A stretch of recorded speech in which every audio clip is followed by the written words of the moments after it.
그때 예수와께서 항상 기도하고 낙심하지 말아야 한다는 것을 탈미dim이 명심할 수 있도록 비유로 말씀하셨습니다. 어떤 성읍에 하나님을 두려워하지도 다른 사람들을 존중하지도 않는 재판관이 있었다. 또한 그 성읍에는 계속 재판관에게 와서 나를 파멸하는 사람을 재판해 주십시오 라고 말하는 과부가 있었다. 그는 한참 동안 그녀의 부탁을 거절했지만 이윽고 속으로 중얼거렸다. 나는 하나님을 두려워하지도 다른 사람들을 존중하지도 않는다.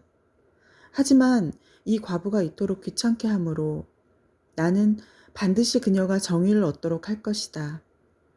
그렇지 않으면 내가 지칠 때까지 계속 와서 괴롭힐 것이다.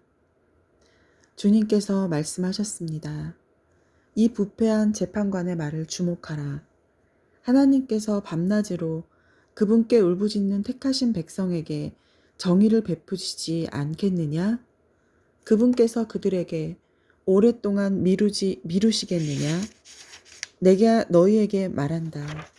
하나님은 그들에게 호의로 신속히 판결하실 것이다.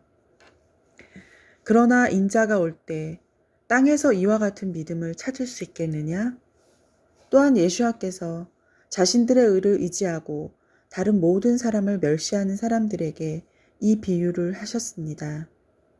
두 사람이 기도하러 성전으로 올라갔는데 한 사람은 파루시 바리새인이고 다른 한 사람은 세리였다. 파루시 바리새인은 서서 혼자 기도했다.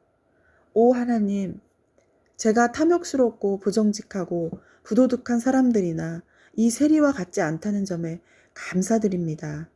저는 7일에 2번 금식하고 전체 수입에 대한 11조를 냅니다. 그러나 세리는 멀리 서서 하늘을 향해 눈을 들지도 못하고 가슴을 치면서 말했다.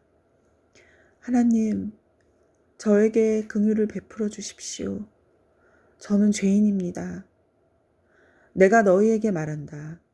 다른 사람보다 이 세리가 오히려 하나님께 의롭다는 인정을 받고 자기 집으로 내려갔다.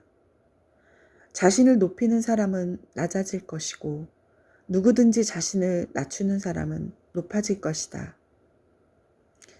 사람들이 아이들을 만져주시도록 그분께 데려왔습니다. 탈미딤은 사람들이 이렇게 하는 것을 보고 그들을 꾸짖었습니다. 하지만 예수와께서 어린아이들을 부르시고 말씀하셨습니다. 어린아이들이 내게 오도록 하고 그들을 저지하지 말라.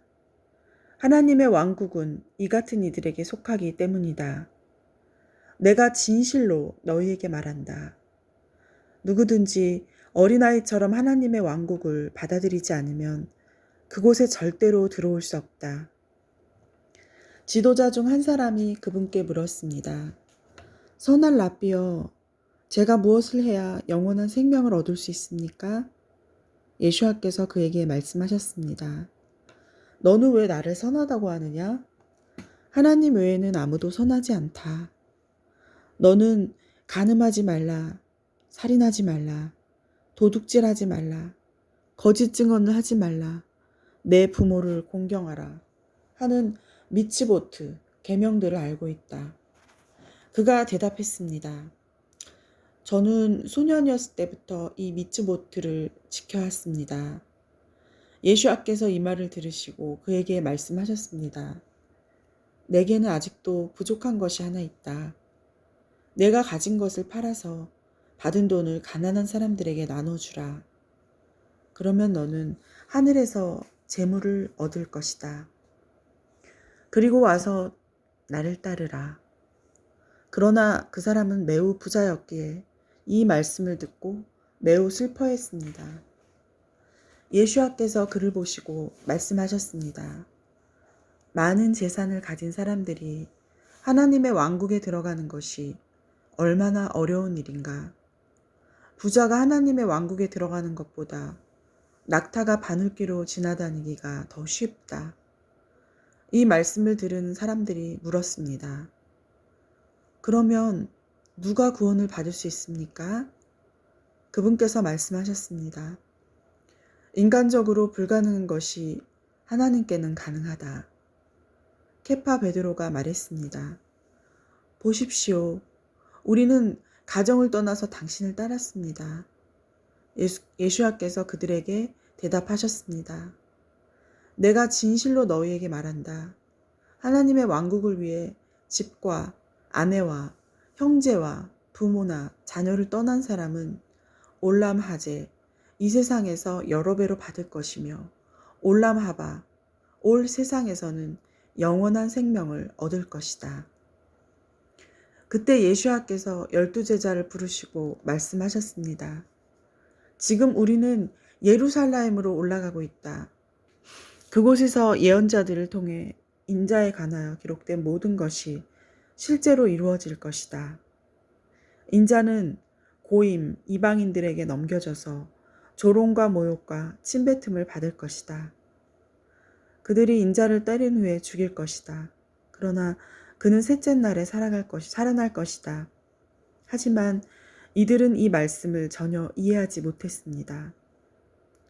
이 말씀의 의미가 그들에게 숨겨져서 그들은 그분께서 무슨 말씀을 하시는지 전혀 몰랐습니다. 예수와께서 예리호에 다다르시자 눈먼 사람이 길가에 앉아 구걸하고 있었습니다. 그는 군중이 지나가는 소리를 듣고 무슨 일인지 물었습니다. 그러자 그들이 눈먼 사람에게 말했습니다. 나사렛에서 온 예수와께서 지나가고 있소. 그가 큰 소리로 외쳤습니다. 나자렛에서 온 예수하여 다윗의 자손이여 저를 불쌍히 여겨주십시오. 앞에 있던 사람들이 그의 입을 다물게 하려고 꾸짖었습니다. 그러나 그는 더 크게 외쳤습니다. 다윗의 자손이여 저를 불쌍히 여겨주십시오. 예수와께서 멈추시고 그를 데려오라고 명하셨습니다. 그가 오자 예수와께서 물으셨습니다. 내가 너를 위해 무엇을 해주길 원하느냐? 눈먼 사람이 말했습니다. 주여, 보기 원합니다. 예수와께서 그에게 말씀하셨습니다. 다시 보라. 내 믿음이 너를 낫게 했다. 그는 즉시 시력을 회복하고 그분을 따르며 하나님께 영광을 돌렸습니다. 사람들도 그것을 보고 모두 하나님을 찬양했습니다. 아멘.